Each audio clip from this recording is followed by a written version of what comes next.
Hey guys, I'm Becky, and welcome to episode 3 of Read 'em or Read.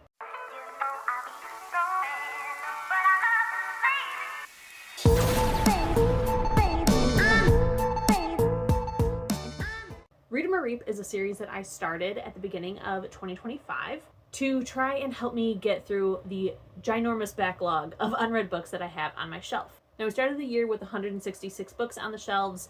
I have since read 5, so we are at 161.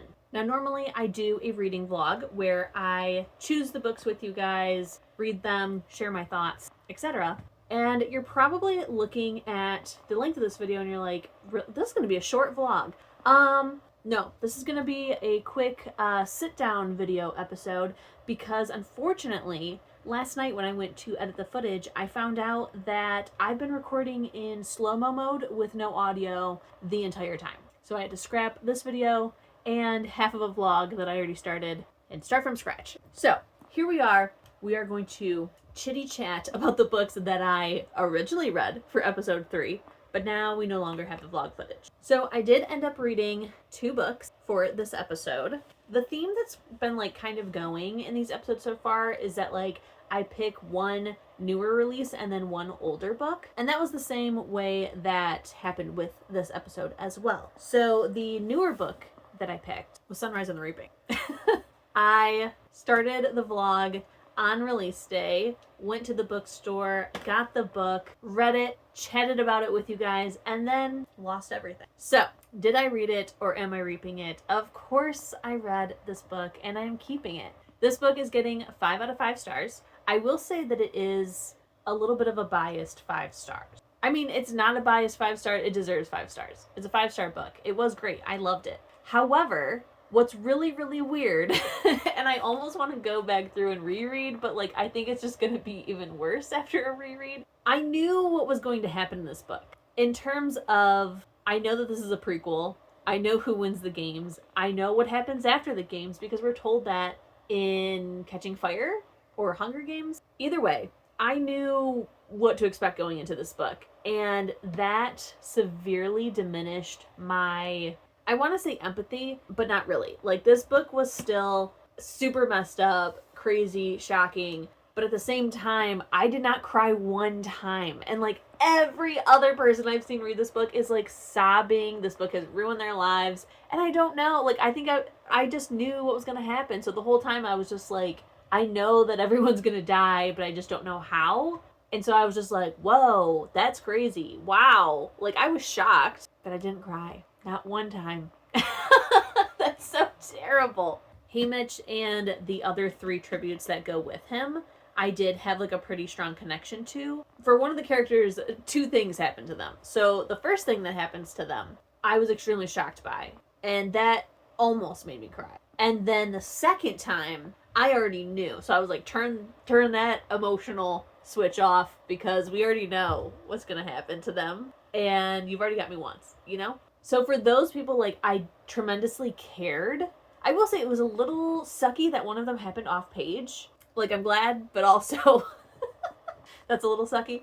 But yeah, I think just because I knew going into this, I know exactly what's going to happen. Whereas the Hunger Games, I had no idea what was going to happen. So those were extremely life-altering. Songbirds and Snakes, I had no idea what to expect going into that book. That really threw me. Whereas this one, I knew exactly what to expect. So I didn't cry. I knew, don't get attached to them. They're going to die. Because I already know who's going to win. So for that, I'm this book didn't make me cry, so it's 4 stars. Kind of. But it was an amazing book. And there's so many Easter eggs. There's so much you find out. There's so much that happens in this. It was so freaking good. I loved reading this book. I just feel very, apathetic for some reason because I didn't cry. So I'm am I the problem or is the book the problem? I think it's me, but just because I knew everything. It's doing a reread, you know?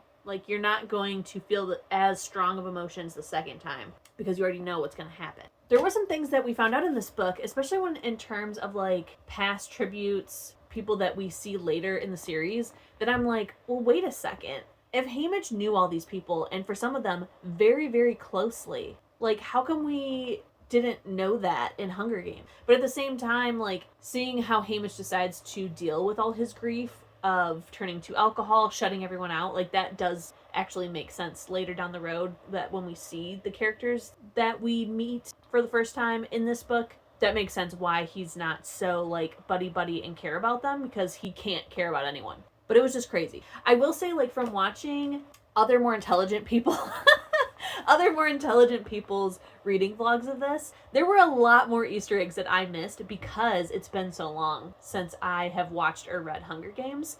Katniss's parents are in here, just so you know, in case you didn't realize or you're going to read it. When they're talking about the Everdeens, and then I can't think what her mom's name is, but yes, those are her parents. Whereas I, reading it, I was like, an Everdeen, oh wow, that's Katniss's ancestor. No, it's literally her fucking dad. It's her fucking dad. I also didn't realize that this symbol, this is the necklace that Haymitch is wearing. Who knew? Not I. Everyone else did. So I do love that there are these reading vlogs out there, because there's things that I didn't catch that I was like, oh. And unfortunately, I mean, I was making this a spoiler-free reading vlog, so I don't think that there would be anything that you would really catch from mine, but it would have been nice to get all my reactions to stuff. But alas. So yes, this was fantastic. I will say I wanted to listen to it on audio, and I did start to, but I went in totally expecting. So here's what happened. Here's the full story. They announced that they were having a celebrity do the narration of this book, and I was like, why even announce it? It's Woody Harrelson. We all know that. So then I never went back to like see the unveiling of who it is, and then I got the audiobook from Hoopla. Actually, no, I got it on Amazon Music, because if you pay for Amazon Music, you get one audiobook a month, just so you know. Fun fact to know though, you should probably try to pick it around like the first of the month, because if you have a monthly plan, you can't pick another one until exactly 1 month later. So right now I'm in a bind where the only place that has the audiobook version of the book I'm currently reading is Audible and Amazon Music, and I can't get the audiobook till the 7th, and I need to have that book finished before the 7th. So I got it from Amazon Music to try it out, because I knew that was a thing that they started, I think this year or last year, but I never utilized it. So I was like, you know what, I'm gonna get it from there so I don't use any of my Hoopla checkouts, and see how the process works. They got some random guy from Yellowstone. Who the hell is he? Now, it wasn't that bad. It makes sense because, you know, Haymitch is supposed to be like 16, 17 years old in this book. However, I would have just preferred Woody Harrelson's older voice, because I'm picturing just a shorter Haymitch, a shorter Woody Harrelson in place of the 16-year-old. Like, I'm hearing Woody Harrelson's voice in my head while reading. I'm picturing him. Like, you should have just done it. You should have just done it. So yeah, I did start the audio, and it wasn't bad, but I felt like I wasn't really connecting with the characters enough, so I did switch to physically reading it. And yeah, it was fantastic. I really loved this book. I just wish that I would have cried. Another thing that had happened was I was like, I remember Haymitch telling us something awful happens after he wins the games, because he does try to rebel. And I don't remember what that is. And I decided to find out. Because I told my best friend Ro that I was going to like skim through Hunger Games and Catching Fire to see when he tells us, and to find out like everything that we can know about the games from those books. And she was like, I actually just finished my reread. Do you want me to just tell you? And I was like, yeah. So she told me what was going to happen. So I almost wish that the way my brain works is like, if there is an answer to a question that I don't know, I kind of fixate on it. Like, I am able to kind of determine whether I want to fixate or not on that. So I don't think it's like a big issue. But if it's something that I do in fact want to know, it's going to drive me crazy until I know. So that's why I think I read so fast. Because it's like, I want to know what's going to happen, and I need to read to find out. So I need to get through this book. So I kind of wish that I would have just been like, you'll find out at the end of this book. Because I kept going back and forth. Like, do I want to know or not? Because it'll be more shocking. But at the same time, I'm like, but I kind of want to know, just so I'm like, oh, it's going to happen. And then that's how I ended up reading it. But then I didn't cry. And I wanted to cry. I wanted to be destroyed. I wanted to be able to say the joke that my friend Rose says, where people say, did you finish Sunrise on the Reaping? And she says, no, it finished me. I want to be able to do that too, and I can't. But that's okay. 5 out of 5 stars. So then the next book that I decided to pick up is Give Me a Reason by A.L. Jackson. Now, this isn't that old of a book. Normally it's like a new release and then one from 2018. Which actually, when did this book come out? What if that's totally accurate? Okay, this book came out in 2021, so not that old, but definitely not a 2025 release either. So in Give Me a Reason, we have a woman who is a kindergarten teacher at a private owned school. Her father actually owns the school. Her sister ends up like stealing money from the family and puts not only her father's like livelihood, but also the school's livelihood in danger. So she decides that she is going to get a second job to try to help her father kind of like catch up with the debt until they can like figure out a plan to fix this. But they like, no matter what, we need to keep the school open. Like, the problem is that while it's private owned, like, there's no profit being made in the school. Like, all the profit that comes from the high tuition is going right back into the schools. Like, that's why they created like their own school, is so that way they can make sure that like the kids are getting the best possible education. Like, they truly care. They're not greedy, which is unheard of. So she decides to get a second job, and one of the places she decides to put an application in at is this like very seedy kind of like nightclub biker bar situation. And she honestly does it because her friend basically dares her. Like, she's like, there's no way. Like, you're not gonna do it. That's not you. She decides to do it anyways, and it turns out that it's like basically the only place that gives her an interview. So she shows up to the interview, and that's where we meet our male main character, who he is a former biker of the non-legal variety. So he used to be one of the 1%er bikers, which is the ones who do break the law.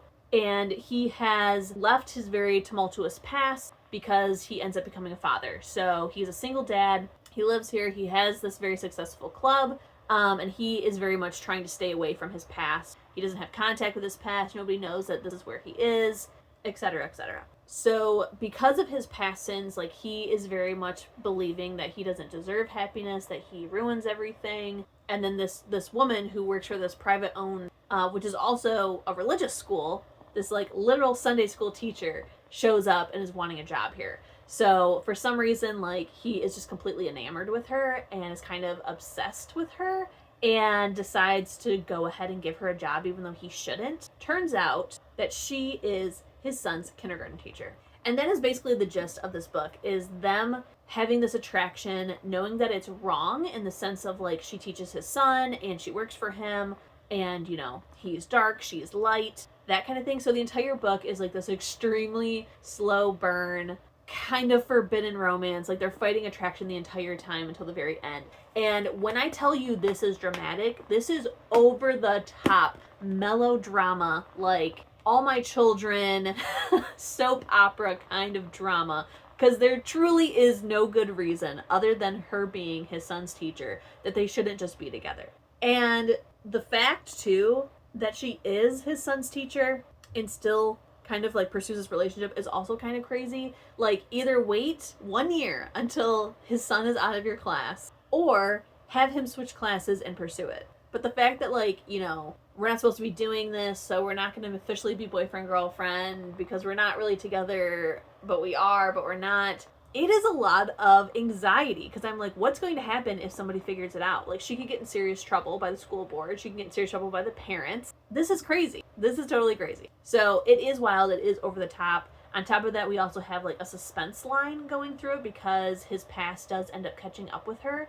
And there was a pretty shocking twist to the book, which I did technically guess it. I was like, it would be crazy if this happened, but that's crazy. And then it did. And it was fantastic. It was crazy. So this book I ended up giving 4 out of 5 stars. It was really good, and I do own books 2 and 3 as well, because I do have the signed copies that I won in a giveaway, because I'm part of I say I'm part of, and I have not participated in like so long, but it's a dark romance book club that I will link down below in case you guys are interested. Like I said, I have not participated in a while.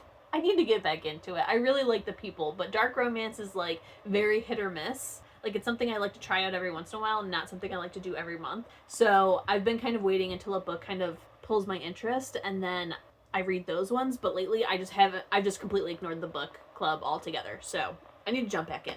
But I won books 1 through 3 in a giveaway.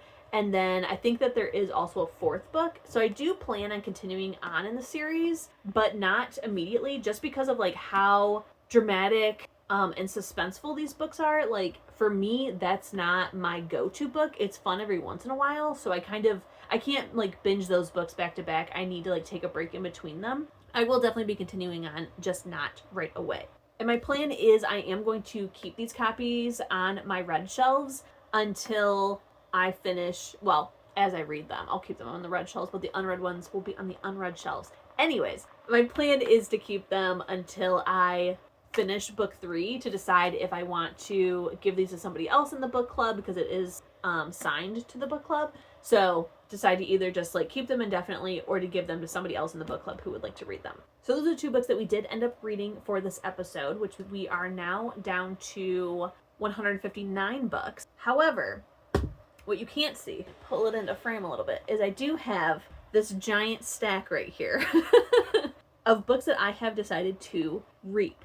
Now, my plan was to go through them in episode 4 to kind of give you guys the opportunity to tell me if I should keep any of these, but I decided to go ahead and throw it in this one now. My reasoning for putting it in episode 4 was because the vlog was already getting a little bit long, but now that's no longer a problem. So I'm going to go ahead and show you all of these books, and then you can let me know in the comments if there are any that I should end up keeping. So what I did was, when I was picking this one to read, I had a small stack of books that were options that I was going to go through with you guys. And after reading the description of some, I was like, actually, I don't think I want to read this book ever. So there was like 2 or 3 books that I ended up reaping right then and there. And then that kind of triggered me being like, I should read the description of all these books, because some of these books I have had on my shelf since like 2015, 2014, 2013. So I'm like, am I keeping these books because like in my head I remember picking up this book and really, really wanting to read it, but do I actually remember what it's about, and have my taste since changed? Like, I thought that I had gotten these shelves like as weeded down as possible, that there were no more books that I could just take off without trying it out first. But after deciding to read the descriptions, I have found 15 more books to go ahead and also read. So let's go through them very quickly. The first one we have is Messenger of Fear by Michael Grant, The Boyfriend App by Katie Seiss, Never Always Sometimes by Dyalla said, Untamed Shore by Sylvia Moreno Garcia, Unraveling by Elizabeth Norris, The Witch Haven by Sasha Payton Smith, Vespertine by Margaret Rogerson, Forest of Whispers by Jennifer Murgia, Permanent Record by Mary H.K. Choi, Reunited by Hilary Wiseman Graham, I'll Meet You There by Heather Demetrios, Hello, Goodbye, and Everything in Between by Jennifer E. Smith, Kissing in America by Margot Rabb, Tomes of Terror by Mark Leslie, Kissing Ted Callahan and Other Boys by Amy Spalding, Thief of Lies by Brenda Drake, Darker Still by Leanna Renee Hyper, Since You've Been Gone by Morgan Matson, and finally, Teach Me to Forget by Erica M. Chapman. So, those are all the books after reading the description that I'm like, actually, I don't think I will ever want to read these books. Or they're books that I'm like, younger me would have really loved this. I don't think that these are going to be ones that I end up really, really enjoying. So let's just get rid of them. So I am not planning to get rid of them for at least like a week or 2. So this is your opportunity to go ahead and tell me if any of these I should actually end up reading and save. The only one that kind of jumps out to me is Permanent Record. I've never read Mary H.K. Choi, but I do have Emergency Contact still on my unread shelves because that one does sound really good. Whereas this one is about like a pop star, and I don't know what it is about like the music industry, but like as soon as you tell me like it's a rock star, it's a pop star, it's a singer, it's somebody in the music industry, I'm like, nah. I'm like all for it, and then as soon as you tell me their career is that, I'm like, no, I don't want to read it. So I don't have any draw to it, and even if you guys tell me like, no, it's so good, I still might not read it. But alright guys, that is everything that I have for you in this unfortunate sit-down version of episode 3. Please let me know in the comments if you have read the books that I have read in this episode and what you thought of them. And be sure to let me know if there's any books in the read pile that I should end up keeping. And finally, don't forget to keep reading, stay safe, and I'll see you in my next one. Bye! People say be